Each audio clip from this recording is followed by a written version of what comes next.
sorry, the number you have dialed is not in service at this time. Ladies and gentlemen, please take your seats. The show is about to begin. Top of the evening, South Africa-lings. Welcome to the Wayne G Show. This is Real Talk Radio, where the talk is always real. Coming at you from a warm and somewhat humid Johannesburg this evening. The heat is definitely top of the agenda, and that is all for the weather tonight. Yeah, guys, tonight I want to carry on a little bit from where I left off last night, focusing on the farmers of our country. Our farmers, as you know, are currently experiencing widespread violence and attacks, and generally just, under a lot of pressure, you know. You think about a farmer and what they do and who they are and what their role in our society is. And, you know, I always think about family holidays back in the day, or driving along a coastal road where you're driving through the sugarcane fields, or, you know, along a road from Johannesburg down to the Cape, where you go through all those sunflower plantations and, you know, corn plantations, or on your way down to Natal, you know, through the Midlands, where you go through a lot of dairy farms and livestock farms, and you see the amount of farms that are actually between those small towns that you travel through. And, you know, you start to actually think about the size of those farms. You know, you're driving through them and you're looking, oh, that's a nice farm. But there's a lot more to it than just a nice farm. You know, it's not just about having a nice farm to look at. These guys are commercial farmers. They're producing the food that our population eats. And, you know, it's a huge amount of effort and labor and planning and commercialization that goes into those farms. You know, they're not little subsistence farms where a farmer's farming for himself and providing for his family. These are big, large-scale commercial farms, and they're farming for our country. They're farming for the export market. They're farming for our economy, guys. And, you know, it's something that is just, I think, taken hugely for granted, especially by guys like the EFF. You know, Julius Malema stood up the other day and he said, we don't need the farmers. We don't need their food. You know, I think he thinks food's made in a factory or in the aisles of Checkers. You know, I wonder what he thinks when he's walking down one of those aisles and he's packing his shopping, or he probably has somebody doing it for him. So let's use another example. His assistant doing his shopping for him, the communist that he is. And he's getting his trolley or whatever packed, and you know what do you think he thinks when the food's on his table? Does he think it just arrived at Checkers? Hey, grown in Checkers. That's what it says on the label. But anyway, back to reality, real talk. Those farmers are farming the food that we eat, guys. It's a huge part of our economy, and you know what? The only part of our economy that actually had positive growth during lockdown was agriculture. Yet it gets very little airtime and very little, you know, observation by our government or our crime-fighting forces. And even our Minister of Police, Becky Cele, doesn't even want to, you know, these guys don't want to acknowledge farm attacks. You know, they're under the auspice or the idea that these attacks are part of crime. It's a crime problem. It's not a farm attack problem. But you know what? Whether it is or it isn't, it's still a massive problem. You know, you can't water it down by adding other crimes to it. Those other crimes shouldn't be happening either, but they are. But to take farm murders and farm attacks and group them together with other crimes doesn't make it more relevant or give it, you know, less impact. It's a dire problem that our country is experiencing. And while other countries, you know, you look at other countries that farm, you know, the Netherlands, Germany, Russia, the United States, Canada, you can go on and on with these big farming countries, China, India. You know what? They love their farmers. They care for their farmers. They're proud of their farmers. They want their farmers to flourish, because they know if their farms are flourishing, their economy is flourishing, and their people are eating.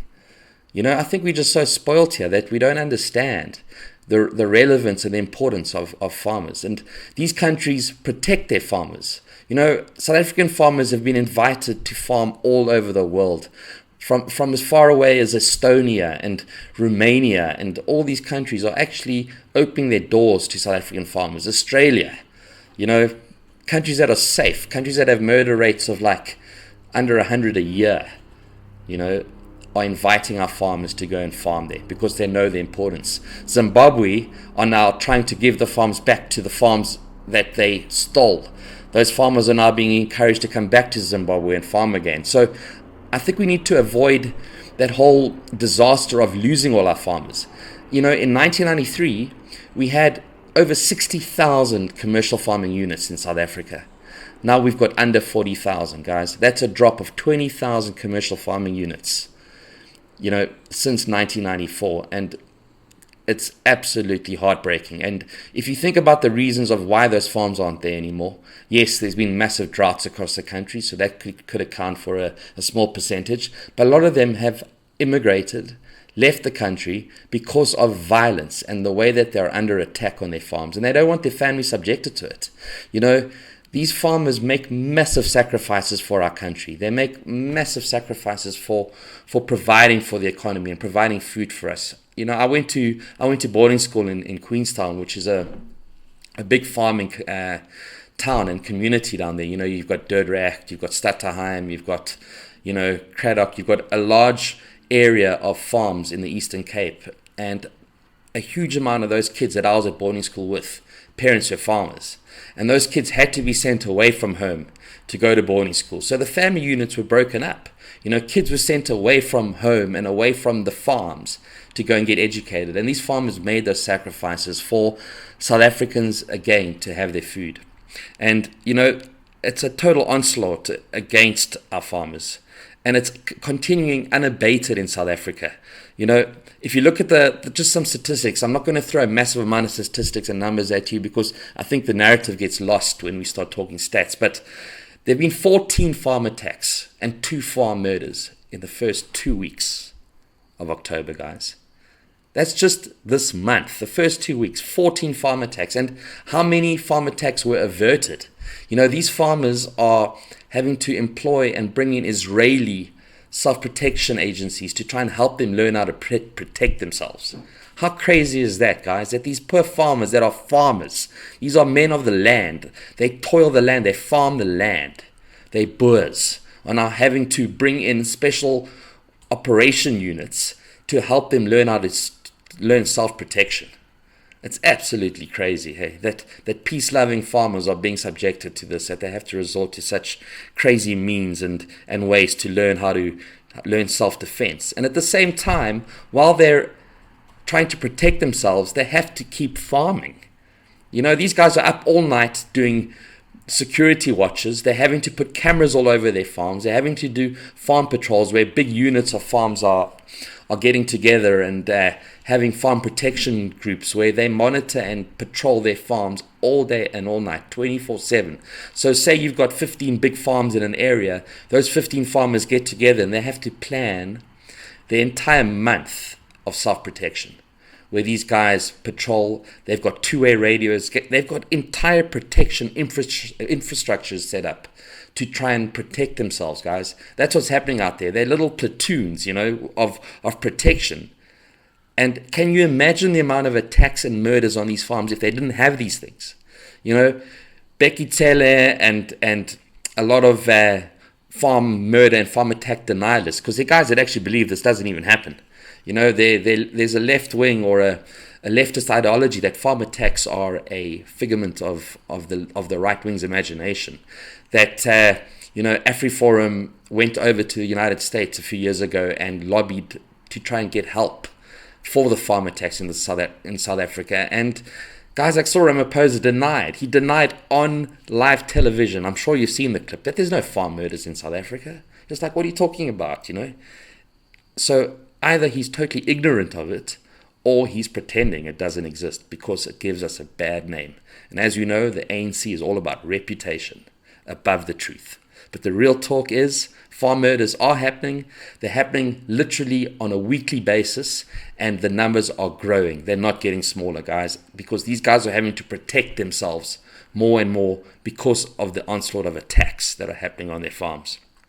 If you look at the month of August, there were 52 farm attacks in August with 9 farm murders, while 6 farm attacks were successfully averted and that was in August. So if you add that 6 to the 52, there were literally 58 farm attacks. Guys, that's 2 a day, farms getting attacked. It's crazy numbers. As I said, 1 to 15 October, there were 14 farm attacks and 2 farm murders. In September, there were 48 farm attacks, again, nearly 2 a day, with 5 farm murders. August, 52 farm attacks, 9 murders. July, 55 farm attacks, 9 murders. June, 56 farm attacks with 7 murders. May, 15 farm attacks, 4 murders. April, 17 farm attacks with 1 murder. March, 35 farm attacks with 6 farm murders. That's not good enough, guys. That is absolutely disgusting. That our farmers are being murdered at a rate like this and being attacked the way they're being attacked. And yes, again, we can argue that it is relative or a smaller percentage than the 21 or 20 odd thousand murders that were committed in South Africa over the last crime statistic period. But geez, those numbers, guys, come on. What is going on in this place? Hey? What is it? Is it such abject poverty because of the ANC's failures that people are invading these farms just to steal that they can survive? Is it race-based? But then again, is it really race-based? Because, according to some stats, 30 farmers, black farmers, were attacked in Natal this year already. So is it just farmers being attacked? Or is it something more sinister? And because these farms are so isolated, the attacks usually last longer. So it's more protracted, and it's usually more violent.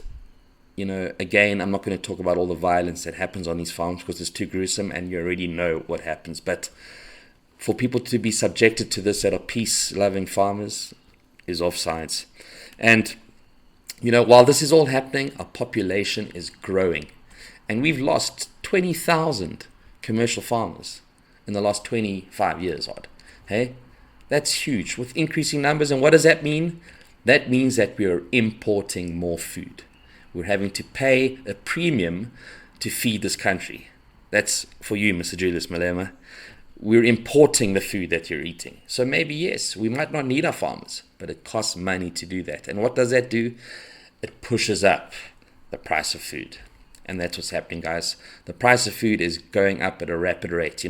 I've got a restaurant and I see it. I see it happening every day. I see the prices going up of basic goods, basic foods like olive oil or sunflower oil,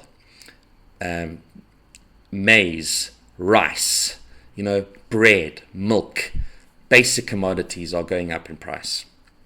So yeah, guys, that's pretty much in a nutshell what I wanted to talk to you about tonight, and that is our farmers, and we really need to band behind them and stand behind them, and make this public knowledge and international knowledge. If you read articles or see articles about farm attacks, share them so that the international community can start putting pressure on the ANC to put an end to this, to try and stop what's going on at such an alarming rate, guys.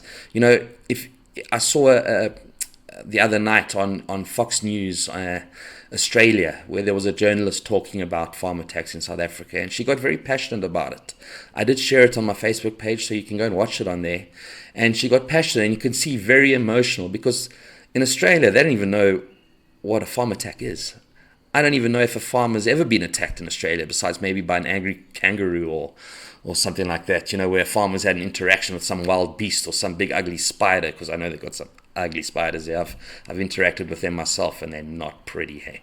They've got some big snakes, some ugly snakes. So, yeah, the farmers are at risk there, but they're at risk from nature, not by being attacked by vicious, crazed criminals that deserve, I'd say, the death penalty, guys. These guys deserve to be wiped off this planet. They don't deserve to be here. They really don't. What they do, you can't rehabilitate that. There's no way you can rehabilitate those kind of guys. So why not just wipe them out? That's what I think. I don't know if you agree with me, but that's my thoughts. Anyway, guys, tonight, let's spare a thought for our farmers. Let's get behind them and support them, and just, do more than just complain about it. Share these stories. These stories need to be shared and made public knowledge. And it has to come to an end. It has to stop. We've got to protect our farmers.